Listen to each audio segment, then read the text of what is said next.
Hi everyone, welcome back to another video from Wake&Tech. Today in this video, we will be learning how you can log into your existing Beelinguapp application using your smartphone.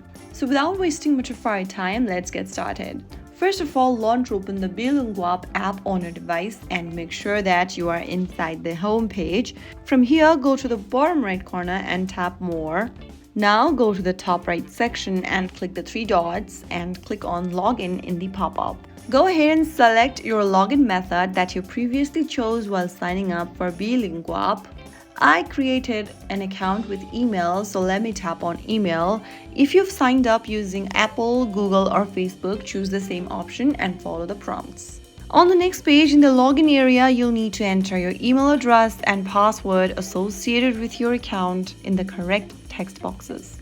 If you don't remember your password, click on Forgot Your Password link under the login option. Finally, after filling your credential, click Log In. Once you do that, you'll be logged into your Beelinguapp application using your mobile device. So there you have it. If you found the video helpful, don't forget to like, share and subscribe to our channel.